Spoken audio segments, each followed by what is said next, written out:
very good afternoon, Mr. Minister. Welcome to the India Economic Conclave. The one important fact that we've left out is that Minister Pradhan is also extremely critical to the government's 2019 electoral prospects. He hails from the state of Orissa, a very critical state. So you must bear that in mind because he could be helming a very important assignment very soon. But we'll skip that for now. We'll focus on the work you're presently tasked to do. Minister Pradhan, India's oil dependence from other countries stands at around 77% today. Prime Minister Narendra Modi has set a target to bring this down to 67% by 2022 and 50% by 2030. Is India on target? Rahul, let me put the fact very in a right perspective. Today, you are right, around 78 to 80% is fluctuating sometime. We are importing. When Prime Minister Modi put this target in front of us 2 years back, in those days, our import was around 70%, where domestic production is around 30%, and our import was around 70%. There is no target of 2030. Yes, there is a target of 2022. We have to reduce our import dependency by 10%. But if I put another statistic in front of you, today, India is the #3 energy consumer in the world. After the United States of America and China, India is the #3 country. We have surpassed Japan. Another bare fact, our per capita energy consumption is one among the lowest in the world. The way India is changing, the aspiration of society is coming up, our energy per capita consumption is increasing. In near future, in the next, every assessment, there is one conclusion, by next 25 years, world's incremental requirement of energy, 25% will come from India only. That means this, for a longer period, I have to candidly admit, if these things, the business will be as usual, we have to import our energy requirement for a longer period. Yes, we have taken various steps to reduce our dependency, new energy, alternative energy, our augmenting of our existing production, and conservation, efficiency. These are all strategies we are adopting, but for a longer period, we have to depend on import.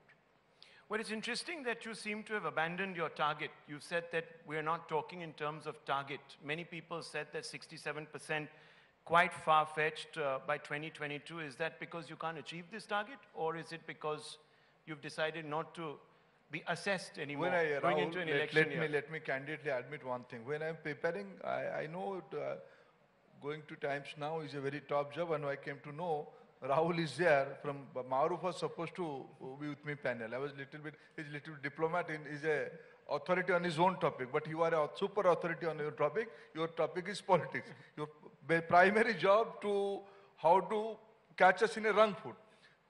I am not at all changing my target. But you can't stop the aspiration of people, the consumption of the people. The energy statistics is fluctuating since last 2 decades. When our consumption is increasing, our import is certainly going to increase. Yes, with all these increasing statistics, we are very focused how to reduce the import dependency.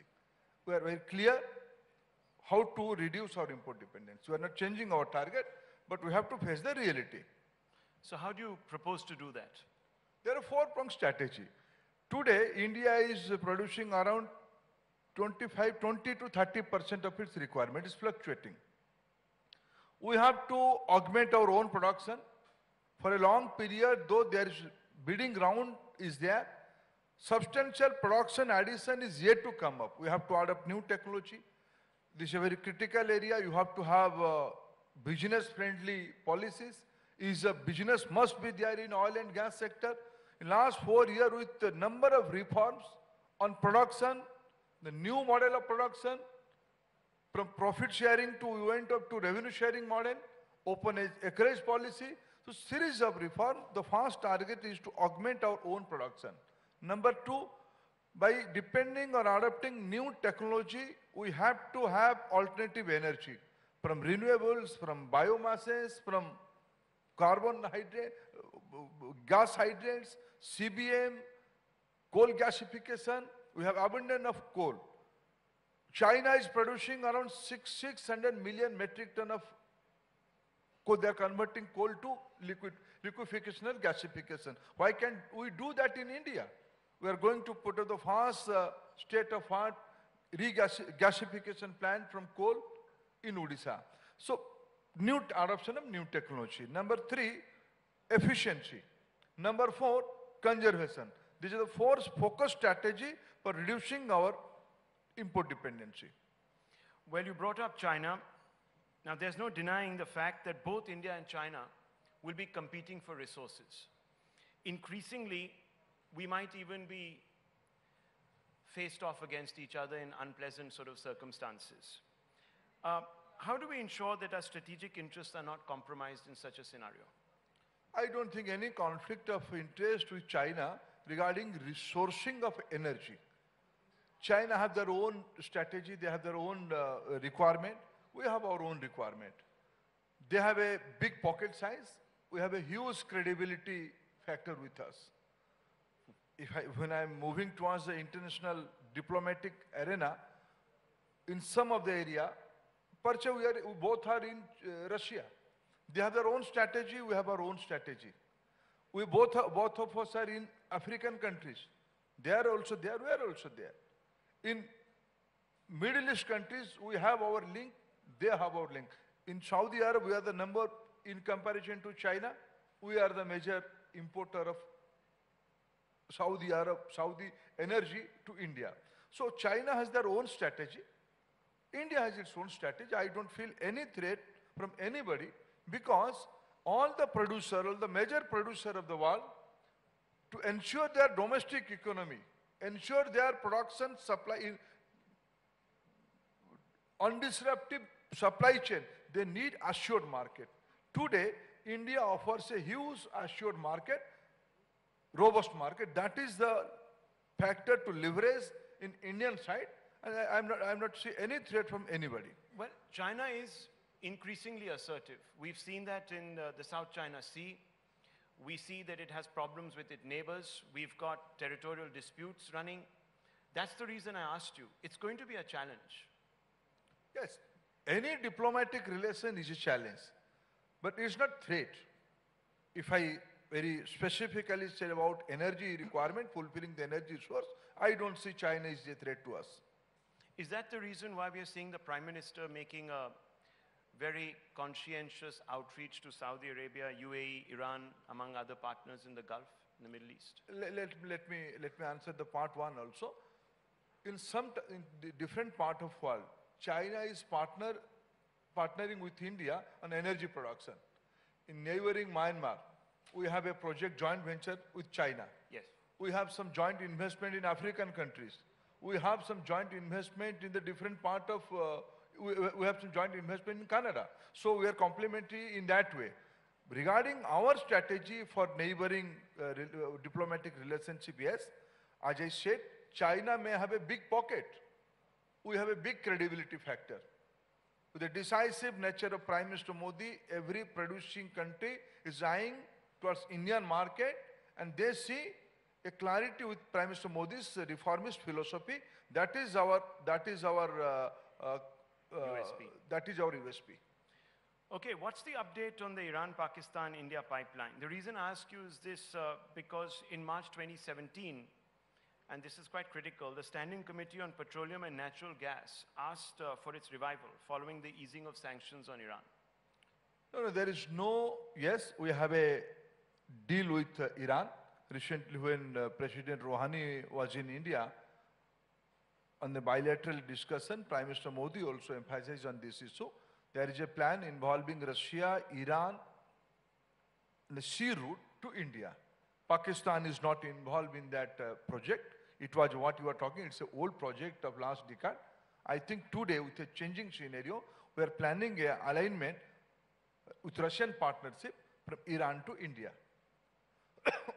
As I said, in the difficult days of Iran, India is one of the biggest country was importing oil from Iran. Today, Iran is one among the important supplier of Indian market. So we decide who will be our partner, looking into our own requirement and own financial interest. We never go back. And today Iran is out of sanction. The ambitious 15,000 kilometer gas grid project which Mr. Arun Jaitley had announced during his budget speech in 2014 appears to be delayed. I think you are, my allegation in times now, you are a north and western centric, you sits in Mumbai. Anytime you come to eastern part of country, I will show you Pradhan Mantri Urja Ganga, 200, 500 kilometer of pipeline is on track. It's on track in UP, it's on track in Bihar, it's on track in Jharkhand, it's on track in West Bengal, it's on track in Odisha. It's ungrounded. So I don't know how do you derive this issue of delay or delayed. Okay. So you're saying it's materializing? It's on track. It's on the field. Pipeline are on. I can show you the live picture of that pipeline. So by when will it be operational? Last year, Prime Minister Modi put the foundation stone of that pipeline from Banaras. I am expecting by end of 19, that pipeline will complete from Dhamra at one end and Jagdishpur at other end. Okay. You've repeatedly said that India needs to move towards a gas-based economy. I have the quote here. Gas forms about 6.5% of India's primary energy basket. We want to increase this to about 15%. Yes. How far down the line are we on that? If you could update us. Rahul, let me put what is the gas scenario in the world. Today, last 2 decades, in the world energy market, invested in a big way in the LNG projects. If I compare LNG and crude oil, LNG is more competitive in the price factor with crude oil. And that about LNG has additional advantage of, it's a decarbonized, less carbonized energy. Taking advantage of that, today, as you already mentioned, India has 15,000 kilometers of gas pipeline. We are adding up with another 15,000 kilometers of gas pipeline. Today, India's regasification capacity is around 26 million metric ton. We are adding another 30 million metric ton of regasification capacity from western coast to eastern coast. This is the biggest ever jump of regasification capacity. Today, 150 districts of India is linked with piped natural gas. This month, we are on the job. On the April, PNGRB, the regulator of this industry, is going to open a bid of another 150 districts. With another 50 district addition, by end of 19, when we will be completing 2019, we will be covering around 350 districts of the country. That means half of the districts. We are reviving 4 gas-based fertilizer plant in the eastern part of the country. It is Gorakhpur, Barauni, Sindri and Talcher. Another gas-based fertilizer plant is already near completion in Ramagundam. We want to link the gas to the steel industry located in the eastern part of the country. Today, India produces primary steels. We want to produce quality steel that will help for automotives, aviation and high-end production chain. In that way, the Make in India will be complemented. More job will be created, more economic activities will be there. Gas will be one of the primary raw material. India has a very ambitious plan on domestic supply, on transportation sector. Yesterday, we organized a workshop, LNG, using LNG as a primary transport fuel. We are very enthusiastic. If we compare LNG and diesel, LNG is around 25% cheaper than diesel and much more cleaner than diesel. On marine, on inland water sector, we are very focused to use more LNG, more PNG, more CNG. And I'm confident in India, the world average is around gas in the energy mix of all, gas is around 24%. But with a successful strategy in Gujarat, today it is 26%. We want to replicate that model in all over India by creating a world standard network and to facilitate not only infrastructure, to have a fair market. Okay. India is moving towards a gas exchange. By end of this year, India will have its first gas exchange, gas trading exchange in India. through policy reform, through more capex investment, create new market. India is focused to create a new gas market. Well, let me ask you a question that a large number of people here would be interested in, and that's the gas prices. They have been rising, and they're the highest in the last 3 years. But consumer continues to suffer because of what he perceives to be a taxation burden. And this has been criticized as predatory. People are saying that the government is basically squeezing the consumer. Now, what do you have to say about this criticism? Rahul, I think politely I have to differ with you. I think you have to check your facts. Last 3 years, gas pricing was a declining trend. We got some price in legacy. If I remind you, I don't want to scratch the old wounds. But if when you put some finger on our policies, let me clarify. When we took charge the gas, what was the debate of the day? That's true. What was the controversy of the day? The way the gas price has been unilaterally increased by Rangarajan Commission, that was the debate of the day. Election Commission has to intervene. Election Commission has to stop the new gas pricing. Let the new government take the decision. When we took charge, the gas price was $4.2. I'm quoting, $4.2.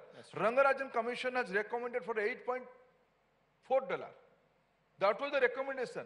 When we took charge, we revisit the topic, we revisit the issue, looking into the purchase capacity of India's consumer. We have created a new transparent formula. In that way, after 3 years, for the first time, in the 1st April, today it is around 2 point something, 2.8 or something, $2.8 something. First time, after 3 years decline, from the 1st April, now it is very transparent. It is the international price.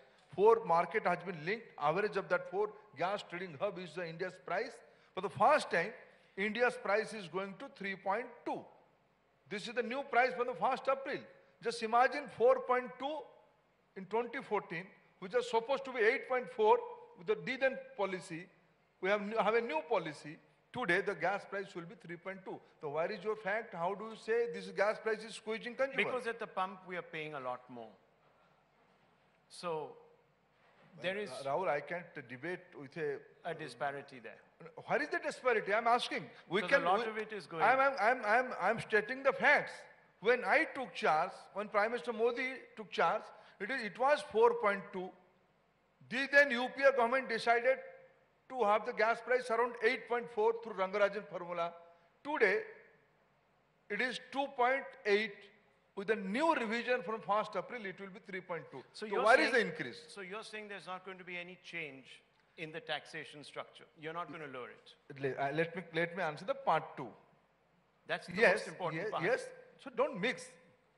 Gas price is something, taxation is something. When you come to tax, yes, being in charge of this sector, I am of this opinion that this is a cleaner fuel.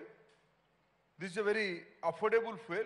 There must be a progressive tax mechanism. That is the only reason in charge of this industry, in charge of this sector, I am pushing in front of GST Council, let petroleum products should come inside GST mechanism, at least natural gas to begin with. I am of this opinion. Consumer of this country must pay dividend, must get dividend for a cleaner fuel. They must get cheaper price. If this will come to the GST network. So, sir, who's creating the obstacles? No, you said you're in favor of bringing it under GST, so who's blocking it? It's a GST Council has to take a decision. It's a new federal instrument after independence, after GST implementation, because this is lot of awareness issues are there. People doesn't know this is one of the cleanest fuel for transportation and domestic cooking fuel. And I think a lot of people are, but if you were to bring it under the GST Council, you would have had a revision downwards. So why is that not happening? Who is, I mean, because Rahul, that only from last July, GST has started rolling. States are genuinely concerned how do our pocket will be, how our pocket will be. Is it going to reduce? Because in every state, petroleum tax from VAT from petroleum product is an important income of the state. income, important revenue source of the state. They are little bit apprehensive and concerned. If we put petroleum product in GST mechanism, our tax collection may be, our budget may be affected. 19 of the state governments are under the NDA. It's not a political issue. It's not a political issue. It's not a political issue. It won't be. It's not at least. There won't be any pressure. Rahul, don't use politics according to your own convenience. Okay. Every state has, western part of the India is different from the eastern part of India. That's true. They have their own requirement. Western part is moving in a different way. Eastern part, we are struggling for bread and butter. It's not a BJP's fault. In Assam, there's 2 and a half years, 2 years left, 2 years before we came to responsibility. In Tripura, in last 1 month. So how do you say, it's only where BJP, so you have to say, you automatically the fiscal condition, the state will change. It's not a political issue. It's a state issue. You should be appreciative. Finance Minister, Mr. Jaitley, has created a consensus among the GST gradually by a certain span. I am confident in principle, GST Council has approved petroleum product to be in the GST. Their tax collection apprehension is there. By next few months, I am confident it will be within the GST. Well, that's a big announcement by the minister. I think we've had some movement forward on that. Thank you, sir, for speaking to us this afternoon. Thank you very much. I hope I didn't give you too much of a hard time. Thank you so much.